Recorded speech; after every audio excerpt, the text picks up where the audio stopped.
Beaucoup de monde pour cette première représentation de l'après-midi pour le cirque Pinder. Alors on a le programme, on a les posters, et ben on est prêt, on y va, c'est parti. Ce groupe est unique au monde, il n'est nulle part ailleurs.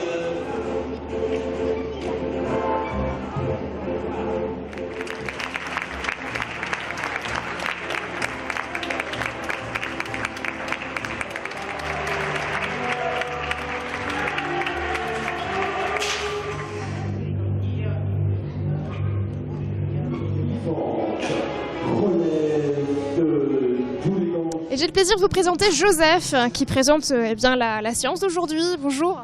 Bonjour. Aujourd'hui, même tous les jours, c'est un travail que vous faites à plein temps. Ouais, c'est ça, à plein temps. Vous avez un beau costume aujourd'hui. Le micro aussi, hein, mais ce que je regardais, le mien est sympa aussi. Ouais, c'est Schneider, on a la même marque. Ah, on a la même marque, c'est les meilleurs. Alors comment ça se passe aujourd'hui? Aujourd'hui de spectacle, après des montages et après demain on part à Laval. Laval, d'accord. Belleville. C'est une saison qui dure combien de temps? Qui dure environ 7 mois et demi, 8 mois et demi. 8-9 mois. Et votre quotidien, à vous, c'est quoi? Alors mon quotidien, qu'est-ce que je pourrais dire sur mon quotidien? On se lève le matin et quand on est présentateur de cirque, qu'est-ce qu'on fait? On fait des échauffements vocaux, un peu de sport, je sais pas, c'est de se mettre en forme. Ouais, voilà. Parce qu'on vous a entendu tout à l'heure, vous annoncez en fait à chaque fois le numéro qui est en cours, et puis il y a toujours aussi pendant le numéro des phrases que vous dites, vous présentez globalement ce qui se passe devant vos yeux. C'est un texte que vous avez appris auparavant ou c'est spontané en général? Non, c'est appris auparavant, tout est appris, tout est réglé au millimètre. Plus ou moins. Après le cirque, c'est ça aussi, c'est que il peut arriver n'importe quoi, il peut arriver que, voilà, par exemple les chiens là qui vont bientôt entrer en scène, il y en a un qui se passe une patte ou des trucs comme ça. Toujours un imprévu. Ça, toujours du danger. Et vous faites partie de la famille du cirque ou vous êtes un extérieur? Extérieur, début de théâtre, cinéma, et je suis arrivé là un peu par hasard. Ouais. Vous avez, on postule, on candidate, comment ça se passe? Alors c'était par piston, donc j'étais ami avec l'ancien Monsieur Loyal d'ici qui a voulu vous avez rencontré Edelstein pour faire un essai. Piston ou opportunité tout simplement parfois. Voilà.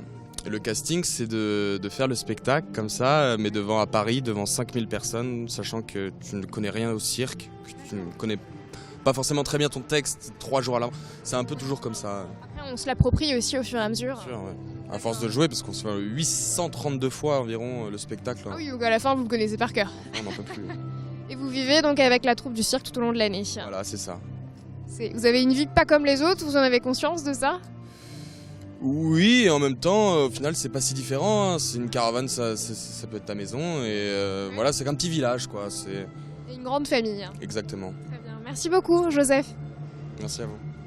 Et je continue à vous présenter une partie de la famille du cirque Pinder pour cette année du mois. Bonjour Valérie.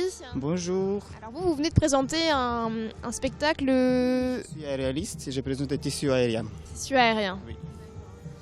Comment vous faites en fait? Vous êtes accroché par des rubans Oui, c'est un tissu de couleur rouge. Oui, c'est presque 10 mètres de long. Ah oui, Vous êtes accroché comme ça, vous n'avez pas le vertige? Non, c'est bien, mais... C'est mieux? C'est beaucoup travailler pour ça. Pour faire le numéro, c'est beaucoup de travail. Vous êtes originaire de quel pays? Ukrainien. Ça fait combien de temps que vous êtes en France là? C'est déjà 5 ans que je suis en France. Avant, j'étais danseur.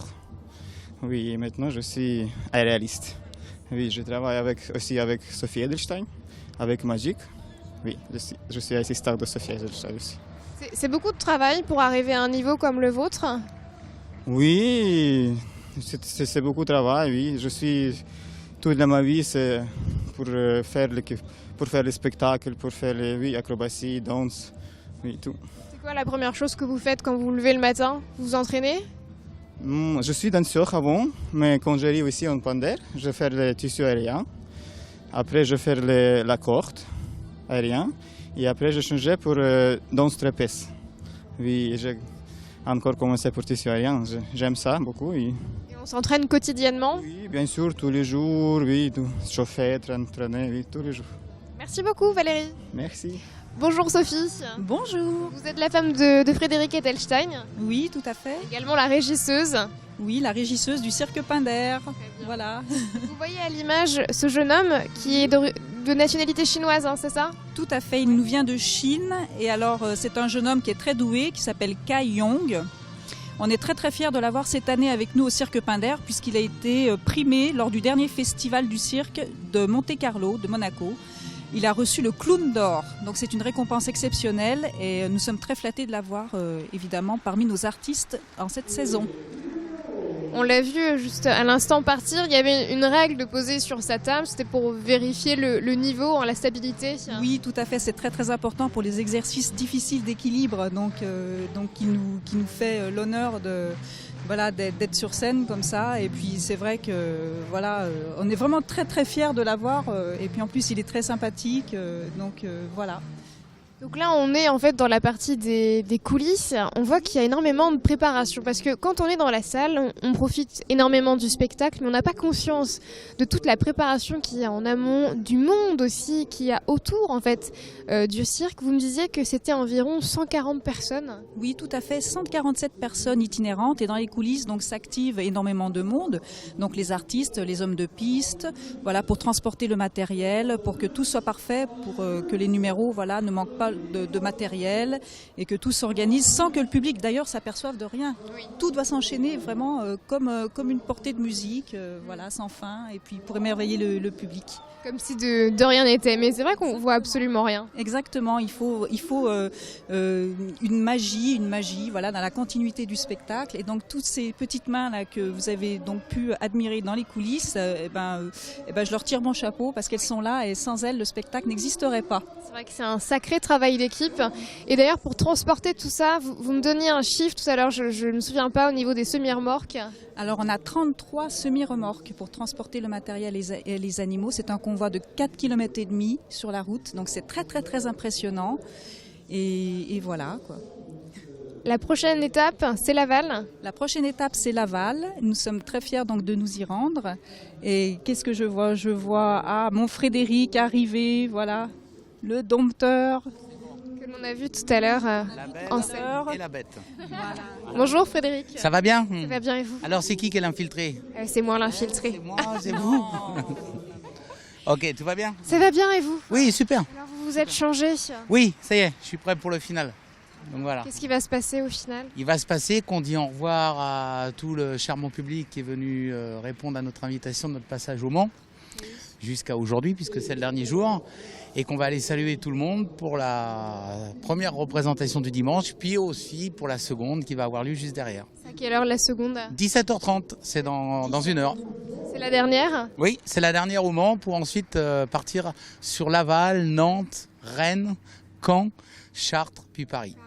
Et après on attaque le sud de la France ou Non, comment pas ça se passe? On fait une pause? Si on redémarre la tournée, on démarre à Tours, début février. Si on redémarre pas, on redémarrera je pense 6-8 mois plus tard à Bordeaux en septembre. Là c'est la fin de la tournée en fait. Là c'est la fin, voilà. Vous commencez quel mois du coup? En janvier, février? Non, puisqu'on termine Paris le 24 janvier. Donc on démarre à Tours. Quand habituellement on redémarre la tournée normalement, on redémarre toujours vers le 11 ou 15 février. Très bien, donc c'est 8 mois sur les routes.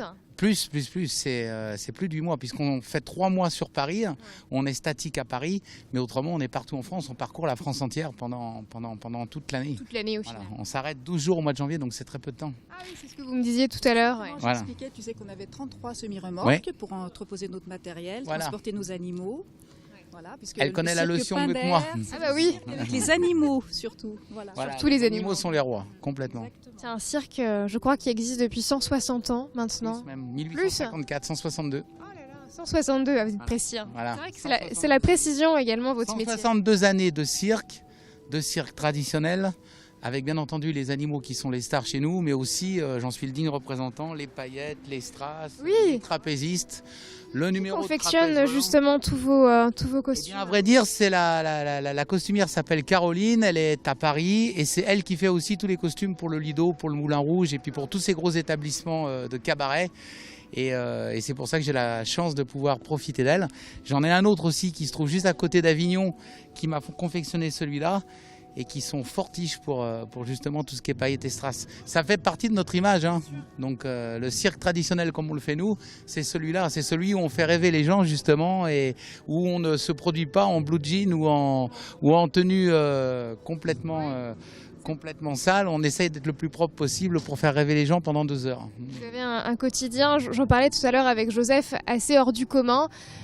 Tous les jours, c'est un entraînement avec vos lions blancs? Pratiquement tous les jours, mais quand on a 2-3 séances par jour, à vrai dire, c'est les spectacles qui me servent de répétition. C'est le cas encore aujourd'hui. Ces 12 lions blancs ont vu leur premier pas sur la piste ici il y a 1 an en arrière, au Mans. C'était leur première présentation, leur première prestation sur la piste. Et je suis d'autant plus fier de les avoir avec moi parce que je les ai sauvés en Afrique du Sud d'un véritable massacre où ils étaient vraiment destinés au triste business de la chasse dans leur pays d'origine. Je les ai sauvés. Je suis heureux de pouvoir les présenter en spectacle au cirque, d'avoir obtenu tout ce que j'ai obtenu avec ces bêtes excessivement intelligentes, certainement plus intelligentes que des lions de couleur normale, parce que ce que j'ai obtenu en 1 année avec ces lions blancs, je l'aurais certainement obtenu en 2 années avec des lions de couleur normale. Ils sont très intelligents, mais qui dit aussi très intelligent dit automatiquement plus malin, plus rusé, plus fourbe et plus dangereux. Donc c'est à moi d'être vigilant, mais c'est des bêtes incroyables. Les spectacles, donc, comme je vous le disais, me servent aussi de répétition et c'est pour ça que durant les spectacles, je suis encore de temps en temps avec un petit morceau de viande pour récompenser tout le monde parce qu'il n'y a pas de secret, c'est comme à l'école, un bon instituteur donne à ses élèves une image ou un bonbon et ben moi c'est un morceau de bœuf ou un bonbon, je sais pas si ça passerait. Hein. Bah, si j'ai eu une tigresse incroyable qui s'appelait Sophie. J'ai toujours eu des Sophies dans ma vie, que ce soit ma grande blonde que j'ai à côté de moi depuis plus de 10 ans, ma sœur, anciennement jurée de la France a un incroyable talent, ou cette tigresse incroyable dont je vous parlais qui était avec moi dans l'océan. Et elle avait la caractéristique de manger des abricots secs. C'est la seule que j'ai connue comme ça. Vous aussi ? Voilà. Et puis la première qui vient se coucher sur moi dans les lionnes blanches, bien évidemment, c'est elle qui en a le droit, c'est Sophie. Voilà. Laquelle ? Voilà, je vais faire le final. Eh bien, merci beaucoup pour votre accueil, c'était un plaisir de vous voir. Ça m'a fait plaisir de faire votre émission, très gentil. Même ne serait-ce que rapidement. Mais merci pour votre sourire en tout cas. Et tout le public du Mans de venir, de ne pas oublier Pindaire, de venir nous voir. Et je salue en même temps, je fais un clin d'œil à votre mère qui est adorable. Oui. Jean-Claude Boulard, je le salue parce que c'est un vrai passionné du cirque traditionnel et en particulier des animaux et des lions. Et il est excessivement sympathique et excessivement généreux envers la venue d'un cirque dans sa ville. Et c'est pour ça que l'an prochain, j'espère caler des dates avec lui et puis avec ses adjoints aussi, avec Alain Barré, pour pouvoir me produire sur les Jacobins comme on le faisait il y a une 20aine d'années en arrière. Voilà, on va essayer de le refaire. Le message est passé. Merci encore pour votre sourire et votre accueil. Merci à vous. À bientôt. Et infiltrez bien alors, hein. Et bien justement, l'infiltré du dimanche, c'est terminé. On va se quitter ici dans les coulisses du cirque Pindaire. Évidemment, je vous donne rendez-vous la semaine prochaine pour un nouvel épisode de l'infiltré du dimanche. Très bonne soirée à tous sur LMTV.